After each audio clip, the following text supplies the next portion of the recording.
E aí pessoal, belezinhas? Aqui quem fala é o Danilo Pikachu e sejam bem-vindos a mais um vídeo aqui no canal. E pessoal, hoje eu estou trazendo aqui uma videoaula para vocês, só que dessa vez uma videoaula bem diferente, que no caso vai ser uma videoaula sobre física. Por que estou dizendo isso, Danilo? Porque eu estou gravando, porque esse slide, galera, eu estou gravando mais uma videoaula de física, só que dessa vez com o meu próprio slide. Sim, eu estou gravando e o slide que eu mesmo fiz, tá? E não se preocupe porque essa videoaula é curtinha, tá? Não, só tem 6 slides. Depois disso eu vou atualizar esse slide para ficar bem bonitinho. Hoje a gente vai aprender os fundamentos da física, que tem algumas observações, que tem várias coisas. Mas enfim, vamos logo começar, mas antes se inscreve aqui no canal, deixe seu like e ative as notificações. Lembrando que daqui a pouco teremos o último vídeo que foi postado. O último vídeo que foi postado aí no meu canal. Mas enfim. Enfim. Vamos logo começar. Voltamos aqui, galera. Eu fui tomar uma aguinha, né? Para logo começar a explicar. E vamos então começar essa videoaula, né? Que vai estar top demais. Vamos lá, hein? Então, começar aqui, ó. Fundamentos da Física, é o nome do título, parte 1. Lembrando que esse Fundamento da Física é dividido em duas partes, né? Uma que essa primeira eu vou atualizar, e a parte 2 que vai falar mais coisas sobre calor, temperatura, das outras coisas. Feito por Danilo Pikachu Molina, meu canal, né? Tá aí o símbolo do meu canal e o negocinho. Mas enfim. Observação. Temos uma observação. Esse conteúdo foi baseado pelo livro feito pela marca Plus, que é considerado o melhor livro de física do Brasil. Galera, eu tentei ter um slide só com minhas palavras, mas como que eu quero deixar um slide bem mais bacana, eu acabei pegando algumas partes mais importantes do livro que eu tenho, né? Que é o Moderna Plus Física 1, né? Que é somente para o ensino médio. E eu peguei aquelas partes mais importantes e coloquei elas aqui, tá? E dessa vez o slide é pouco, mas eu vou explicar muitas outras coisas.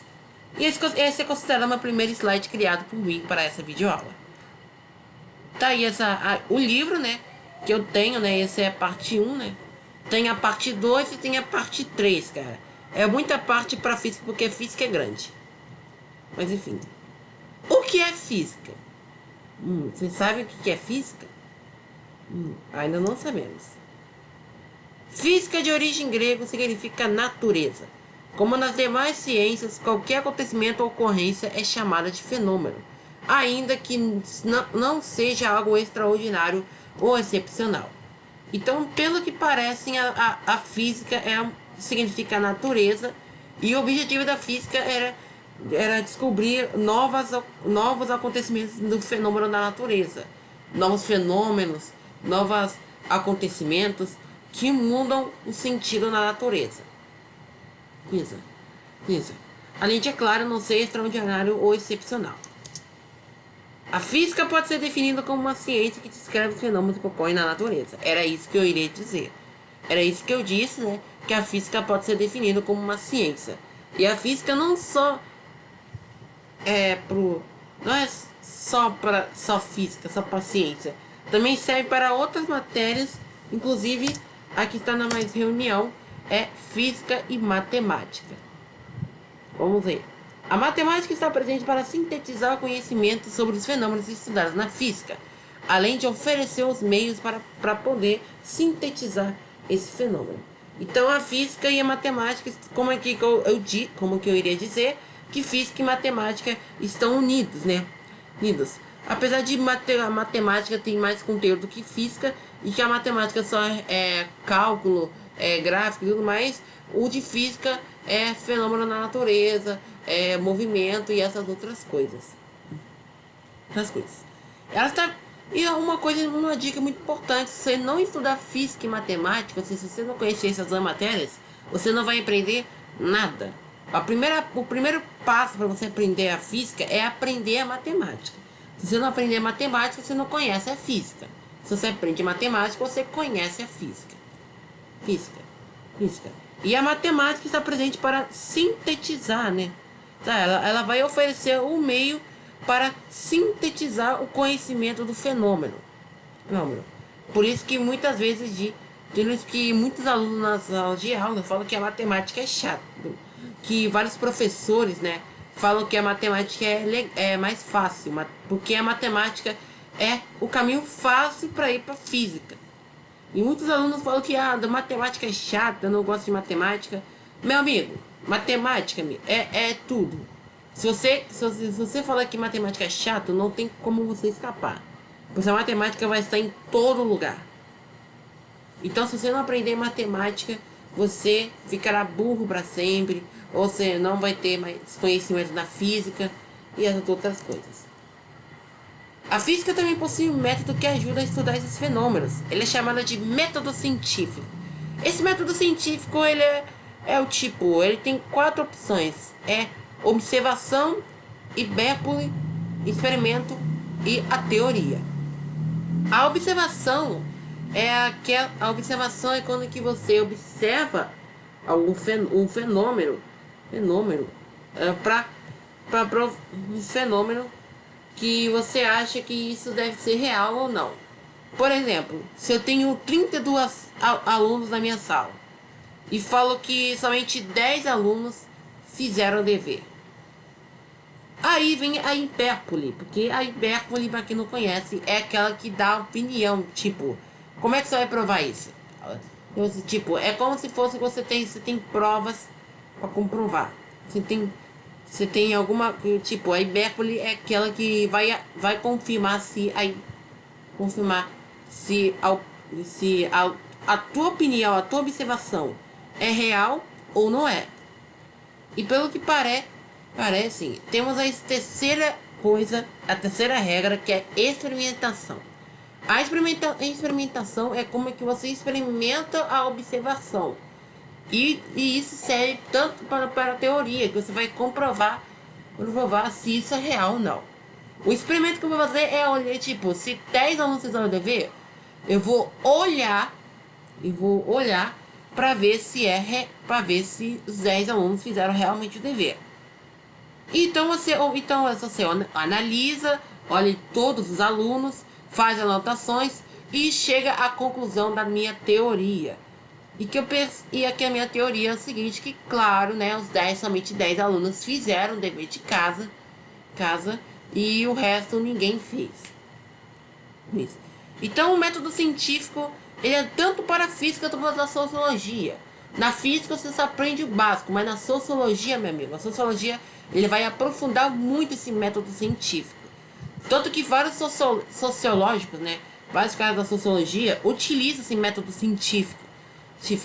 Então a física, ela também ajuda não só a matemática, mas também a sociologia. Voltamos aqui, cara, mais uma vez voltamos aqui na videoaula, né? Vamos lá então, continuando. Então, resumindo o que vocês viram antes de pausar esse vídeo, né? Que é o seguinte, vocês entenderam que esse é o primeiro slide, muito bem. Vocês entenderam o que é física, que física em grego significa natureza, é a ciência que estuda os fenômenos da natureza, os acontecimentos do fenômeno, e que a física não só ajuda a matemática, mas também a sociologia, por causa do método chamado método científico, e que também está presente na matemática, como se fossem unidas. Então, a física e a matemática ajudam, né, um dos outros, né? Tanto para a matemática quanto para a física, né? Ela também está presente em todos os setores da física, porque a física e matemática é só cálculo, tá? Você vai ver física, você vai ver fórmula e percebe que essa fórmula é a matemática. A matemática também utiliza as fórmulas, a física também essa fórmula, ou seja, tudo igualzinho, tudo igual, ambas essas duas matérias. Notação científica. Vamos começar falando de notação. Notação científica é o modo como ficou conhecida a técnica de escrever números reais muito pequenos ou muito grandes por meio de uso de uma potência da base 10. Nessa disposição A é chamada de mantissa, ou coeficiente, e N é chamada de expoente, ou ordem de grandeza. Então essa é a fórmula, tá? Onde temos expoente vezes a 10 a potência de 10. Potência da base 10. Então, pelo que você quer, então como que você, tipo, é um número bem grande, a notação científica, ela transforma números grandes em números pequenos. Por exemplo, se eu ganhei, por exemplo, o Brasil atualmente tem 3 bilhões de reais. 3 bilhões. O que é o Brasil?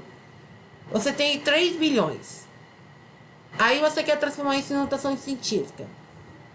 A notação científica ficará assim.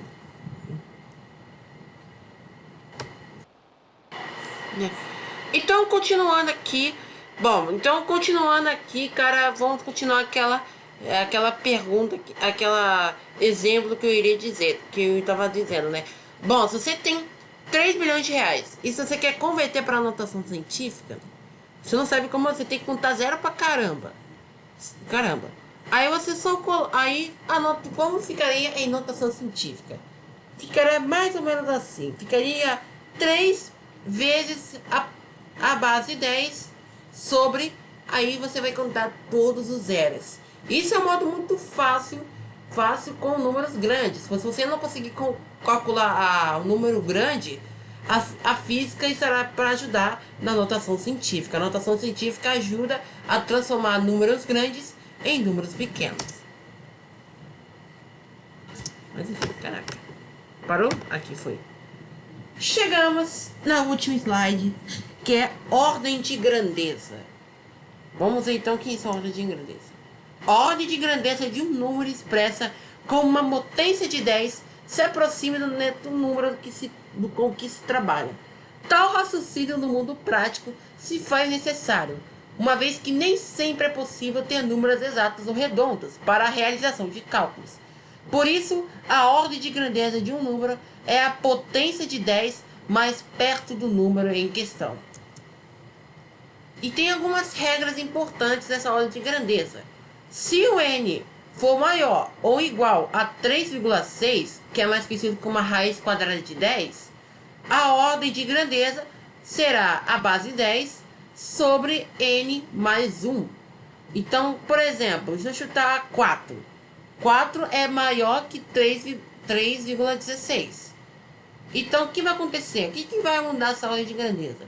Por exemplo, se tem 4 milhões, se tem 400 mil, aí na notação científica ficou 4 vezes 10 sobre a quinta potência. E você colocar na ordem de grandeza, você coloca ele com... Você pensa, o 4 é maior ou menor que 3,16? Você percebe que 4 é maior que a raiz quadrada de 10. Então, se for maior, aumentará um expoente, mais uma potência na base 10. Em vez de ser 5, aumentou para 6. Pois a potência, o número 4, pois o 4 é maior que 3,16. E se o n for menor que 3,16, a ordem de grandeza não muda. Ficará no mesmo expoente. Por exemplo, 3. 3 é menor que 3,16. Porque faltam 16 décimos.